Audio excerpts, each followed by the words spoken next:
السلام علیکم ناظرین،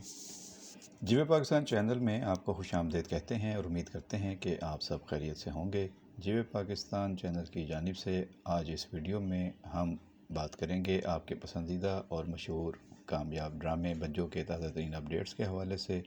جس میں کہانی کافی تیزی سے آگے بڑھی ہے اور آپ نے اس کو بے حد پسند بھی کیا ہے۔ نہ صرف ملک میں بلکہ بیرون ملک بھی اس ڈرامے کے کرداروں کو بہت سراہا گیا ہے۔ اس کی مقبولیت کی بنیادی وجہ اس کی ایک اچھی مضبوط کہانی ہے، ایک اچھی ڈائریکشن ہے اور بہت ہی خوبصورت اداکاری ہے جس کو لوگ پسند کر رہے ہیں، اور یہ ڈرامہ لوگوں کے دلوں پر راج کر رہا ہے۔ ڈرامے کو اگر کہ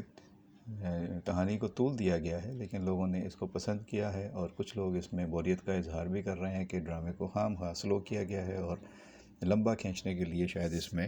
کچھ اضافی کریکٹرز بھی انٹروڈیوس کر دیے گئے ہیں جن کی شاید ضرورت نہیں تھی، لیکن ظاہر ہے کہ ہر ڈرامے کا رائٹر ہی بہتر سمجھتا ہے، پروڈکشن ٹیم ہی بہتر جج ہوتی ہے کہ کس طریقے سے کس پیس پر ڈرامے کو لے کے چلنا ہے اور کب کس کہانی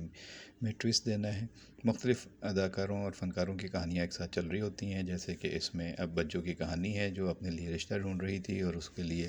دلبر ہیرو کے طور پر سامنے آیا، اور دلبر نے اس کو پرپوز کر دیا ہے، اور وہ شرماتے ہوئے بوبی کو بتاتی ہے کہ میں بہت خوش ہوں یا گنگنا رہی ہوں، تو اس کی وجہ شاید یہ ہے کہ تمہارے جیجا جی آنے والے ہیں اور میرے خوابوں کا شہزادہ بھی ہو سکتا ہے۔ اب بوبی کو ظاہر ہے کہ پتہ ہے کہ وہ کون ہے، کیونکہ وہ تو اس کا کلائنٹ ہے جس کو وہ 2,000 روپے کر کے فیس لے کر اس کو بتاتا ہے کہ آئندہ کیا کرنا ہے۔ دلبر پوری طرح بوبی کے پیر بابا کے کردار کا حصہ بن چکا ہے، اور پیر بابا کے روپ میں ہی بوبی نے دلبر کو مسرت کی طرف بھیجا تھا کہ تم مسرت کے ساتھ اچھی زندگی گزارو گے اور وہ بطور بیوی تمہارے لیے بہتر ثابت ہوگی۔ چنانچہ دلبر نے اپنی ماں کو بتایا جو اونچا سنتی ہے، بہری ہے اور دوسری شادی کرنا چاہتی ہے۔ دلبر اس کو کہتا ہے کہ میں شادی کی بات کرنا چاہتا ہوں، جس پر کافی کامیڈین انداز میں ان کا ایک ڈائلاگ ہوتا ہے۔ ظاہر ہے کہ اس کی ماں اونچا سنتی ہے، وہ اپنی باتیں سمجھتی ہے، اپنی باتیں کرتی ہے۔ یہ اسے کہتا ہے کہ میں اپنی شادی کی بات کر رہا ہوں، وہ سمجھتی ہے کہ وہ اس کے لیے دوسرے ابا کو لانے کی بات کر رہا ہے۔ وہ پھر آخر میں اسے بتا دیتی ہے کہ تم اپنی شادی کرو، جلدی جلدی دلہن لے کر آؤ، میں چاہتی ہوں کہ میں بھی اپنے پوتے پوتیوں کی ساتھ کھیلوں اور ان کی آوازیں سنوں، لیکن بتا دینا چاہتی ہوں میں آج کل کے دور کی ماں ہوں کہ تم شادی کرو گے تو میں بھی جلد تمہیں نئے ابا سے ملوا دوں گا، تم بھی اپنی دلہن سے مجھے ملوا دو۔ تو اس طرح کا دولہا ہے جو اب مسرت کی زندگی میں آ رہا ہے، جس کی مسرت کی جو ساس ہے وہ اپنے لیے نیا دولہا ڈھونڈ رہی ہے۔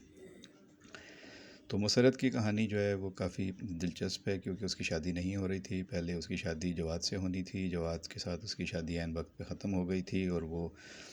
دو فیملیوں کی اسٹیٹس کی وجہ سے ہوا تھا، یا آج تک وہ اسٹیٹس کا فرق قائم ہے۔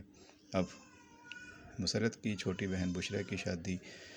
جواد کے چھوٹے بھائی فواد سے طے ہو گئی ہے، منگنی ہو گئی ہے، تو وہاں پر ایک نئے مسائل نئے رخ کے ساتھ سامنے آئے ہیں۔ وہاں پر بھی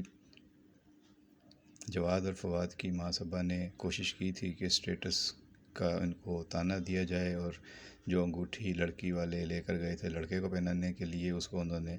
کم حیثیت کا یا کم مالیت کا قرار دے کر اپنے بیٹے فواد سے کہا تھا کہ آپ یہ انگوٹھی نہیں پہن سکتے، لیکن میں دوسری انگوٹھی آپ کو پہناتی ہوں جو مہنگی مالیت کی ہے، جو آپ کے شایان نشان ہے۔ لیکن لڑکی والوں نے اعتراض کیا، خاص طور پر بجو وہاں پہ سٹینڈ لے گئے، اور اس نے کہا کہ ہم تو وہی انگوٹھی پہنائیں گے جو ہم ساتھ لے کر آئے ہیں، اگر ایسا نہیں ہوگا تو ہم منگنی نہیں کریں گے۔ جس کے بعد فواد ڈر گیا تھا، اور فواد نے فوراً اپنی ماں سے کہا کہ کوئی فرق نہیں پڑتا، میں وہی انگوٹھی پہنوں گا جو لڑکی والے لائے ہیں، اور پھر انہوں نے وہ انگوٹھی پہنی۔ اس طرح بجو یعنی کہ مسرت کی وہاں پہ جیت ہوئی، اور فواد کی ماں یعنی کہ صبا کی شکست ہوئی، ہار ہوئی۔ اس کو اس نے دل سے لگا لیا ہے، اور اب وہ کہہ رہی ہے، سوچ رہی ہے اور اپنے آپ سے کہہ رہی ہے کہ میں اس شکست کا بدلہ لوں گی۔ بجو یا مسرت، تم نے یہ جنگ چھیڑ کر اچھا نہیں کیا، اور میں تمہیں اس جنگ میں جیتنے نہیں دوں گی، اب میں تمہیں سبق سکھاؤں گی۔ اب وہ کیا کرے گی؟ ظاہر ہے کہ وہ فواد اور بشریٰ کی شادی کو خراب کرنے کی کوشش کرے گی، کیونکہ ابھی تو منگنی ہوئی ہے اور ابھی رشتہ نہیں ہوا ہے، دلہا دلہن بنے نہیں ہیں۔ فواد روز فون کرتا ہے بشریٰ کو اور اسے کہتا ہے کہ میں اور تم اب ہونے والے میاں بیوی ہیں، تو ہم بات کر سکتے ہیں، میں تمہارا دولہا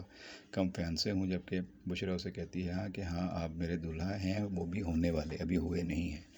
تو اس طرح کی باتیں ایک طرف چل رہی ہیں، دوسری طرف صبا ان دونوں کی رشتے میں دراڑیں ڈالنے کی سازش کر رہی ہے۔ پہلے اس نے دردانہ اور جواد کے درمیان خلش اور رنجش پیدا کرنے کی کوشش کی، اور جواد نے جو ATM کارڈ اپنی بیوی دردانہ کو بنوا کر دیا تھا وہ چپکے سے صبا نے اٹھا لیا اور اس کو ڈسٹ بن میں پھینک دیا، اور سارے گھر میں یہ مشہور ہو گیا کہ دردانہ کا ATM کارڈ گم ہو گیا ہے اس کی غیر ذمہ داری کی وجہ سے، جس پہ دردانہ کافی پریشان ہوئی۔ لیکن احمر نے بتا دیا کہ وہ کارڈ تو میں نے دادی امی کے ہاتھ میں دیکھا تھا، یہ ڈسٹ بن میں پھینک رہی تھیں۔ اب یہ جھوٹ بھی سامنے آ گیا ہے دادی کا، لیکن ابھی بات جواد تک نہیں پہنچی۔ جواد نے دوسرا ATM کارڈ بنوا کر اپنی بیوی کو دے دیا ہے۔ اب فواد اور بشریٰ کی شادی کے اپڈیٹس ہم آگے دیکھیں گے، اور جواد اور دردانہ کی زندگی میں محبت اور پیار کے ساتھ جو زندگی آگے بڑھ رہی ہے اس کے مناظر دیکھیں گے، لیکن ساتھ ساتھ صبا کی سازشیں دیکھیں گے اپنی دونوں بہوؤں کے خلاف۔ ایک بہو دردانہ جو آ چکی ہے اور دوسری بشریٰ جو اس گھر میں آنے والی ہے، ان کے خلاف وہ سازشیں کر رہی ہے، اور اس کی اپنی بیٹی ثنا کو بھی اب ساری صورتحال کا پتہ چلتا جا رہا ہے کہ اس کی ماں کیا کر رہی ہے۔ اور ثنا کی شادی سکندر سے ہونی ہے، منگنی ہو گئی ہے، لیکن ابھی ثنا سکندر کے رویے پر حیران ہے کہ وہ اسے نہ شاپنگ پر لے کر جاتا ہے، نہ اس کے ساتھ زیادہ وقت گزارتا ہے۔ یہ تو آپ سب جانتے ہیں کہ سکندر شادی کرنا چاہتا تھا بشریٰ سے، لیکن بشریٰ چاہتی تھی کہ اس کی شادی